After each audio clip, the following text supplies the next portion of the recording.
and welcome to my channel. This is Vividly Denisa. This is my maybe bi-weekly bi-weekly video post. I decided to do something maybe less serious today. I didn't want to talk about anything that would bring anyone down, so we're just gonna talk about something that's a bit lighthearted. I wanted to just kind of go back to my experiences in when I visited Beijing, Shanghai, and when I lived in Seoul, Korea, for about 5 months as an exchange student, and now that I'm living in Japan, and the differences and the similarities that it had to do with the attention that I got in these three countries when it came to walking around, interacting with people, and just a personal experience. So it's not a generalization. It's not saying that everywhere you go is going to be like this. It just depends on the people you come in contact with, or the people that see you as you're walking around. So take it as me talking about my personal experience. Do not let it get you down, because it's not bad. It's just it's funny. At least for me, it was very funny, and it was very certainly awkward, and at the time it was a bit frustrating. So starting from the beginning, I lived in Seoul, Korea for 5 months for my study abroad. And it was like my first experience being in a homogeneous country, where I'm not the only black person, I'm not the only foreigner, but it is not common to see, especially a black person. Back then, 2015, I don't know about now, maybe they're just everywhere, but as far as my university, there were international students. I saw a few, but I only saw them once in the entire time that I was there. So it wasn't very common. So it took me a while to get used to the staring that you would get. The most common thing you will get is the staring. You might not have people talking to you or saying things to you, but you will definitely get the staring, and it's one of the hardest things that you kind of have to get used to. It's definitely difficult if this is your first time being in a homogeneous country where they don't get people like you often for whatever reason, be it your skin color, be it your size, be it the kind of your hair texture, or just anything about you that makes you stand out. Even if you're very tall, if you're an extremely tall person, you will get that staring. So I remember in Seoul, it was just because my roommate was also black, and so when we would go out together, we would notice it and we would be talking about it together. It was different levels. So in Korea, the levels of staring is they will look at you, and they will look at you for a second or two, and then they will continue what they're doing. We had a funny experience. I thought I was the only one who noticed it, but my roommate was saying the same thing. There's certain situations where you see a couple walking, a couple you're walking this way and you're coming this way, and you would see the girl look at you and then grab onto her man. It wasn't for all situations, but it was certain situations that we would notice, and it was so weird. We're like, girl, nobody wants, well, what am I gonna do? Am I gonna we're walking, I'm just gonna grab him? Nobody wants to do, relax. And I thought it was me. I thought maybe I'm noticing, or maybe I'm just imagining things. And my roommate was like, yeah, I get that too. And I'm like, that is so freaking weird.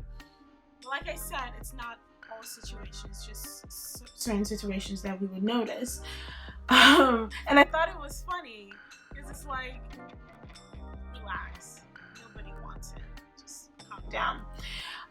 But in Korea, it wasn't, for me, I don't know if it's bad for anyone else, but for me, it didn't seem malicious. Like, it didn't seem like, oh, they were glaring at me or they were like cussing me out in their mind. It was just more so, oh, I'm seeing something that I'm not used to seeing before. And then they'll just continue with their business. Japan, however, is much more infuriating. Out of the 3 countries that, China, Korea, and Japan for me is the most infuriating. This is why. When they see you, they will stare at you, and some of them will stare at you and then just continue their way. Some of them, especially the younger ones, if they're walking with someone or if they're walking with a group, the first person who sees you, like maybe they're walking in front of you and they turn around and see you, they're gonna be like, oh, and then they'll turn around and talk to their friends, and then their friends will turn around and look at you. And I'm like, I can see you. I can see you. Like, when I see that one of, like, a group is walking and one of them will see me, I try to, like, get in front of them because I don't want them turning around and gawking at me, because that's what they will do. Because if they're walking alone, they don't have that kind of courage to do that. But usually you will get those reactions when you, like, some of them will start snickering, or some of them will start like making whoa, or something like that, and just being stupid. And you will get it from the younger generation, so people in their 20s down, and probably like early 20s, because older people they'll look at you and just continue with their business. But the younger ones are the most annoying. And the younger men. Women, not so much. Women, if they do that, they'll probably just like snicker or smile or some shit like that. Sorry for the cussing. But the males are the ones who will act a fool and who will over-exaggerate their reactions. And I don't know why. It's like, you watch movies. I'm not an alien that you're seeing for the first time. Like, I'm sure you've seen, maybe you've not seen them in real life, but you've watched movies. So I don't understand the reactions. They're the most. So Japan, I would say, in that aspect, pisses me off. Like, in Korea, I ignore it. Like, it's easier to ignore it when they just kind of go about their business after seeing you. But when they start making those reactions, and you can hear it because they're so loud with it, it's just infuriating. It really is. China, for me, might be the most pleasant? Not pleasant, but less infuriating. And for me, at first, more pleasantly surprising. I think that's the word. The term. Pleasantly surprising. Because I kind of thought, like, when I first went to Hong Kong, that's outside mainland China, and that is another story that I will tell another time. That my time in Hong Kong was weird. It was both exciting as well as it pissed me off. So that is another video, like a whole video on its own, another day. But we're gonna focus on Beijing and Shanghai, which is in mainland China. So my first city in China was Beijing, and I didn't really know what to expect, because I was kind of like, if I'm getting it like weird, if people are staring at me a lot in Korea and Japan, I felt like it was gonna be worse, and I felt like it might be more annoying. But surprisingly, it wasn't. Like, I mean, it got frustrating, because people were staring at you, but it's the way they did it that made it pleasant. for me, and like I said, this is a personal experience.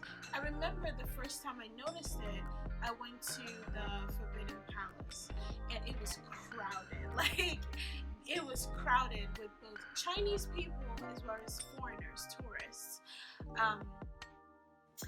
But I walked in, like we were walking into, I was by myself. I traveled by myself, but everyone was walking the same entrance into the Forbidden Palace.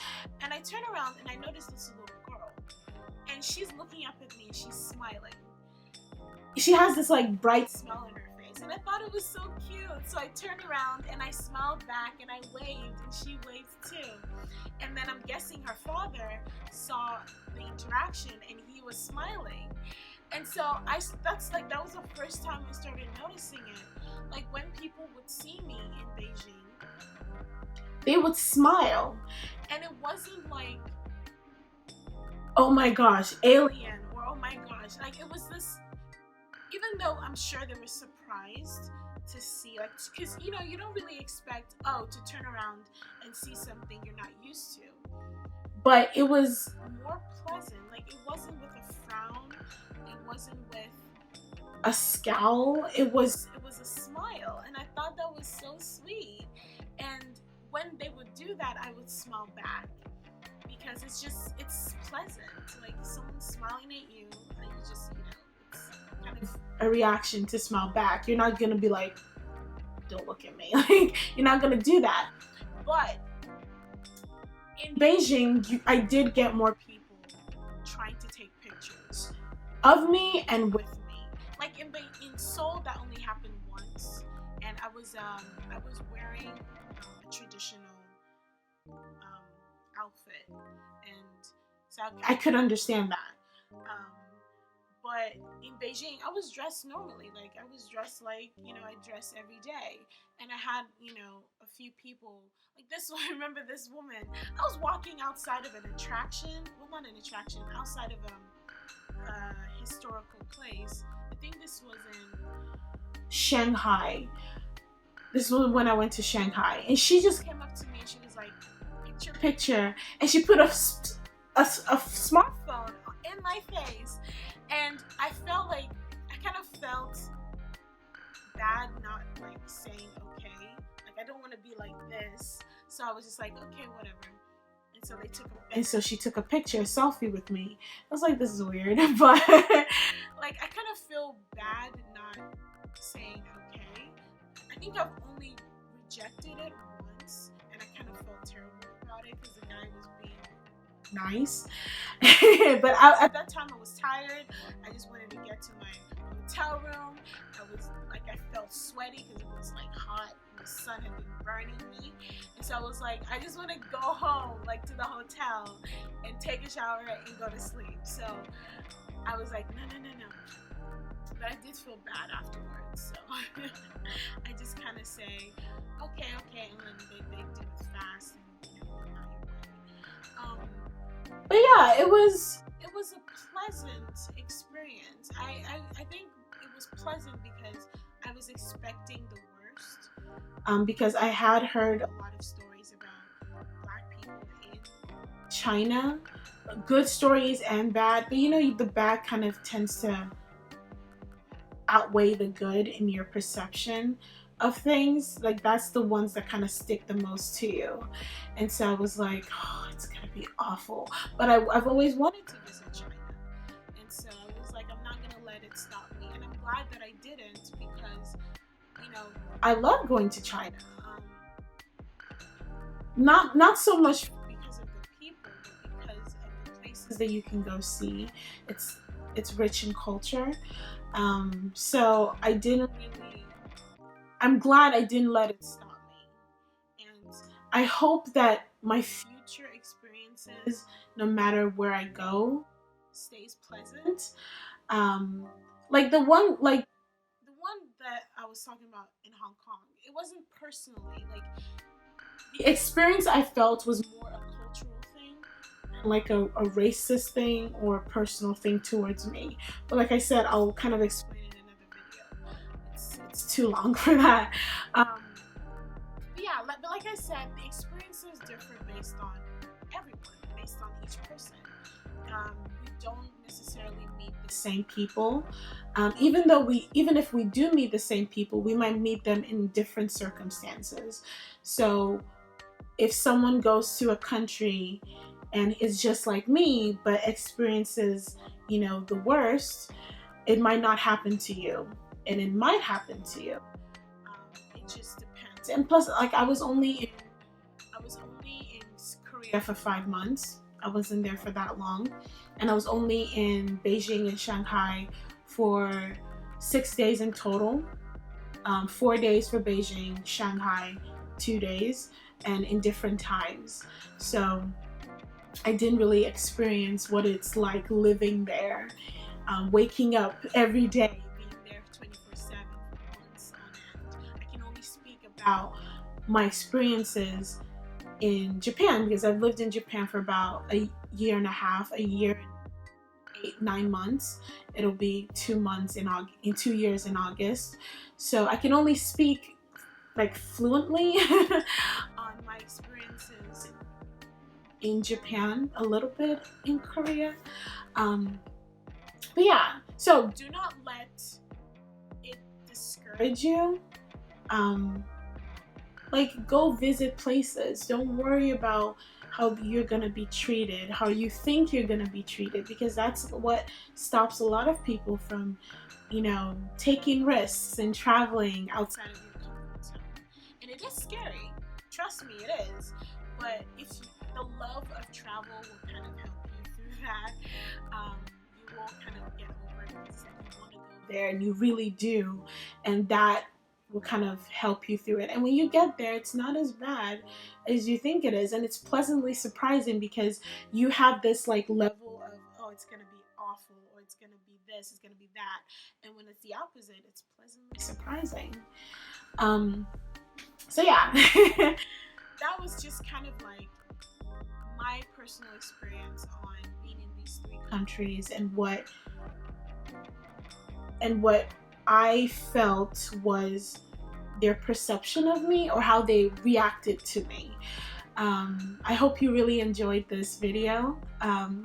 Leave a like and subscribe to my channel. Also visit my Instagram at vividlydenisa. If you have any questions, please feel free to DM me on Instagram, or you can leave a comment in this comment section below. I will try to answer all your questions to the best of my knowledge. Or if there are any videos that you want me to make, let me know and I'll get to it, because I'm thinking about new ideas on what kind of videos to make.